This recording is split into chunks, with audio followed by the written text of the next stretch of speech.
तो welcome friends. दोस्तों, इस वीडियो में हम लोग बात करने वाले हैं बीए में जिन लोगों ने इकोनॉमिक्स ऑनर्स रखा है यानी कि अर्थशास्त्र ऑनर्स रखा है, ठीक ना, उनका यूजी यानी कि यूजी अंडर ग्रेजुएट में किस प्रकार क्वेश्चन पूछा जाता है सेमेस्टर 4 कोर पेपर 8 का। तो देखिए, ये एग्ज़ाम अभी अभी हुआ है, जस्ट अभी अभी 1 घंटे भी नहीं हुए हैं और मैं वीडियो आपको दे रहा हूँ। ठीक, तो देखिए 2021 3 घंटे समय दिया जाएगा हर एग्ज़ाम की तरह। इसमें फुल मार्क्स आपका 80 होगा। अब आइए देखते हैं कि किस प्रकार क्वेश्चन पूछे गए थे और आपको किस प्रकार के क्वेश्चन पूछे जाएंगे। ठीक, इसी टाइप के क्वेश्चन पूछे जाते हैं। तो पहला यहाँ की किन्हीं 4 प्रश्नों के उत्तर दें जिसमें प्रश्न संख्या 1 अनिवार्य है। ठीक, answer any 4 question in which question 1 is compulsory, यानी कि प्रश्न संख्या 1 को बनाना ही है आपको। उसके बाद इसके अलावा 3 प्रश्नों के उत्तर देने हैं, मतलब कि 1 को जोड़ के 4 हो जाते हैं। प्रश्न संख्या 1 बनाना है, उसके बाद अन्य 3 बनाने हैं। फुल मार्क्स आपको 80 बनाने हैं। देखिए, पहला यहाँ पे आपका 2 गुने 5 यानी कि 5 ऑब्जेक्टिव क्वेश्चन है और इसमें आपको 2 मार्क्स दिया जाता है प्रत्येक प्रश्न के लिए। ठीक, देखते हैं पहला प्रश्न क्या पूछा गया है। तो आपको मालूम होगा कि यह जो पेपर है पूरी तरह से मैथ की तरह होता है। इकोनॉमिक्स का कोर पेपर 8 सेमेस्टर 4 में एफ ब्रैकेट में X is equal to A X square plus B X plus C, इस फलन को क्या कहा जाएगा। ठीक, आपको यहाँ पे बताना है त्रिघातांक फलन यानी कि क्यूबिक फंक्शन। तो हिंदी या इंग्लिश जिसमें भी आप कंफर्टेबल है उसमें भाषा में उत्तर दें। द्विघातांक फलन तीसरा है, प्रतिलोम वृत्तीय फलन चौथा है, इनमें से कोई नहीं यानी कि नॉन ऑफ दीज। इसके लिए आपको 2 मार्क्स मिलेंगे, प्रत्येक क्वेश्चन के लिए 2 मार्क्स मिलेंगे जितने भी ऑब्जेक्टिव पूछे जा रहे हैं इस बार। यदि ऐसी न्यूनतम होता है तब, जब ऐसी न्यूनतम होता है तब ऐसी बड़ा एमसी छोटा, ऐसी और एमसी बराबर होंगे, या फिर ऐसी छोटा और एमसी बड़ा होगा, या फिर इनमें से कोई नहीं, none of these. C number question, लाभ के अधिकतम होने का पर्याप्त शर्त है। ठीक, sufficient condition for profit maximisation. ठीक, मैक्सिमाइजेशन इज क्या होगा आपको ये बताना है। Option A, option B, option C and option D, none of these क्या होगा आपको बताना है। डी नंबर आपका है समीकरण 4x plus 3 is equal to 2x plus 5 में x का मान क्या होगा। ठीक, in equation 4x plus 3 is equal to 2x plus 5 the value of x will be क्या होगा। x का मान 1 होगा या x का मान 2 होगा या 3 होगा या 5 होगा। ठीक, और हमारा आता है ई number question, 0 is equal to bracket, इसको क्या बोलते हैं मालूम नहीं क्योंकि मेरा इकोनॉमिक्स ऑनर्स नहीं है यार। 000 लाइन में फिर 000 और इसका मतलब पूछ रहा है कि यह क्या है, यह क्या है। तो यह सममित आव्यूह है या त्रिमात्मक आव्यूह है या शून्य आव्यूह है या फिर इनमें से कोई नहीं। ठीक, यहाँ तक आपके 10 मार्क्स कंप्लीट हो गए हैं। अब आता है 1 का बी, यह आपके लिखने होंगे और 5 मार्क्स का एक प्रश्न है, 2 प्रश्न पूछे जा रहे हैं, 10 मार्क्स मिलेंगे। कुल मिलाकर प्रश्न संख्या 1 20 मार्क्स का था। तो यहाँ पे उत्तर आपके जितने भी 5 मार्क्स के उसका उत्तर आपको लगभग 100 शब्दों में देना है यानी कि 1 पेज। निम्नलिखित पर संक्षिप्त टिप्पणी लिखना है। ठीक, और right brief notes on the following, एक छोटा सा नोट लिखना है। कुल ए नंबर और बी नंबर है, देख लीजिए। पहला है कुल सीमांत एवं औसत लागत में अंतर संबंध बताना है आपको। और बी है उचित तथा निम्नस्ट, क्या लिखा है जी, उचित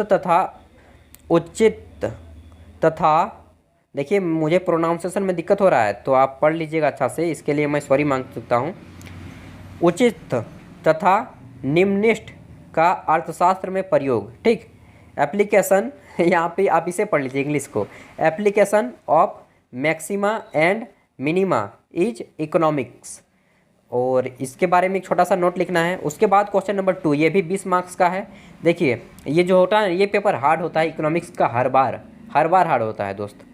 तो इसे सॉल्व करना है। यदि लागत फलन c is equal to x का पावर 3/3 माइनस 7 एक्स का पावर स्क्वायर प्लस 111 x है, तब ऐसी एवं MC ज्ञात कीजिए तथा सिद्ध कीजिए कि जब AC न्यूनतम है तब MC इक्वल टू AC होगी। क्या होगी वो आपको सॉल्व करके दिखाना है, प्रूफ दैट करके दिखाना है।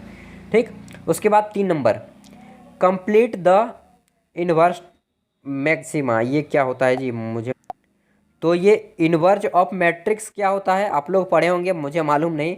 निम्न आव्यूह का प्रतिलोम निकालिए। ठीक, कंप्लीट द इनवर्ज ऑफ मैट्रिक्स, और इसका करना है, ये भी 20 मार्क्स का है। 20 मार्क्स मतलब क्वेश्चन नंबर 1 बनाना है, उसके बाद इधर आपके किसी 3 प्रश्नों के उत्तर देने हैं। किन्हीं 3 प्रश्नों के प्रश्न संख्या 1 बनाने के बाद, ठीक, केवल 80 मार्क्स के ही बनाने हैं। अगला है, तो सारे मैथ के कई क्वेश्चन हैं। क्रेमेयर के नियम से निम्न समीकरणों को हल कीजिए। 2x + y - z = 5, 3x - 2y + 2z = -3, x - 3y - 3 = -2। क्या है ये सब मालूम नहीं यार, आप ही लोग समझें। इकोनॉमिक्स तो हार्ड होता है, मैं शुरू से ही जानता हूँ। अवकलन की अवधारणा की व्याख्या करें तथा dy/dx एवं Δy/Δx में विभेद कीजिए। ठीक, अगला है, तो ये हो गया। देन आपका आता है, ये भी 10 मार्क्स का है। यहाँ पे ये जो है 5 नंबर में 2 हैं, ए और बी में बांटा गया है 5 को, जो कि 10-10 मार्क्स के हैं। तो ए हो गया और बी नंबर ये है, यदि z = x⁴ + x² + y² + y², तो द्वितीय क्रम के चारों आंशिक अवकलन ज्ञात कीजिए। ठीक, यहाँ पे आप देख सकते हैं, if z = find all the 4 partial derivatives of order 2। ये सब मुझे मालूम नहीं क्या क्या आप लोग बनाते हैं मैथ में। उसके बाद 6 नंबर, एकाधिकार के अंतर्गत कीमत का निर्धारण कैसे होता है। ठीक, आप इंग्लिश में भी क्वेश्चन पढ़ सकते हैं। अगला है आपका, यदि मांग, ये भी 10 मार्क्स का है। ठीक ना, 6 नंबर में भी ए और बी करके बांटा गया है, 10-10 मार्क्स के हैं 6 नंबर। अगला है, यदि मांग फलन P = 10 - 3D तथा आपूर्ति फलन P = 25 हो तो साम्यावस्था में उत्पादक की बचत ज्ञात कीजिए। उसके बाद हमारा आता है 7 नंबर क्वेश्चन। 7 नंबर को भी ए और बी में बांटा गया है। ए भी है 10 मार्क्स का, बी भी है 10 मार्क्स का। फलन को परिभाषित कीजिए, फलनों के विभिन्न प्रकार का उल्लेख कीजिए। तो ये आपका थ्योरी में होगा, लिखना होगा इसमें, और ये आपका मैथ का बनाना होगा। देख सकते हैं क्या क्या है। इफ़ ए = यदि ए बराबर ब्रैकेट में 3, 4, 5, 6 क्या है आप पढ़ लीजिए। और अंत में आता है हमारा 8वां क्वेश्चन, जो कि इसे भी ए और बी में बांटा गया है। 10-10 मार्क्स के दोनों हैं, दोनों 10-10 मार्क्स से हैं, 10-10 नंबर के। निम्नलिखित में से किन्हीं 2 पर संक्षिप्त टिप्पणी लिखना है। पूर्ण प्रतियोगिता के अंतर्गत कीमत का निर्धारण और आव्यूह के विभिन्न प्रकार। ठीक, उसके बाद यहाँ पे क्या है, मतलब किन्हीं 2 प्रश्नों पर ही संक्षिप्त टिप्पणी लिखना है। उसके बाद सी नंबर है, डी नंबर है, 4 में से किन्हीं 2 पर ही संक्षिप्त टिप्पणी लिखना है, आपको शॉर्ट नोट लिखना है। सी नंबर समीकरणों का अर्थशास्त्र में प्रयोग, और डी नंबर है अर्थशास्त्र में समाकलन की उपयोगिता। ठीक, तो यहाँ पे हमारा टोटल क्वेश्चन होता है। इकोनॉमिक्स का वाकई पेपर हार्ड होता है, तो दोस्तों आप तैयारी जम के कीजिए, क्योंकि इकोनॉमिक्स में बिना तैयारी किए आप एग्ज़ाम को क्रैक अच्छा से नहीं कर पाएंगे, अच्छा परफॉर्मेंस नहीं कर पाएंगे। दोस्त प्लीज़ मेहनत कीजिए इकोनॉमिक्स वाले। दूसरा हिस्ट्री पॉलिटिकल नहीं है कि आप काम निकाल लीजिएगा, ठीक ना, तो मैथ है आपका, तो भाई संभल के। तो चलिए, वीडियो बनाने का मेरा मकसद यही होता है कि आपको वीडियो में प्रश्नों से रूबरू कराया जाए, ताकि आप एक आंकड़ा अंदाज़ा लगा सकें कि मुझे एग्ज़ाम में किस प्रकार के क्वेश्चन पूछे जाएंगे। तो चलिए, वीडियो देखने के लिए दिल से धन्यवाद। अगर आप हमारे चैनल पर पहली बार आए हैं तो प्लीज़ दोस्त सब्सक्राइब कर लीजिए चैनल को, और यहाँ पे सभी प्रकार के आपके जितने भी क्वेश्चन पेपर होते हैं सेमेस्टर के, वो सभी डाले जाते हैं। साथ ही जितने भी कॉम्पिटिटिव एग्जाम होते हैं, आर्मी, नेवी, एयरफोर्स, उन सभी के भी यहाँ पे क्वेश्चन पेपर अपलोड किए जाते हैं, तो आप उन्हें भी जाकर के देख सकते हैं। और अगर कोई दोस्त होगा तो प्लीज़ उन तक वीडियो को शेयर कीजिएगा, वीडियो को लाइक कर दीजिएगा। इतनी मेहनत से आपके लिए वीडियो बनाते हैं। थैंक यू, दिल से धन्यवाद। पढ़िए बेस्ट ऑफ लक, एग्ज़ाम दीजिए।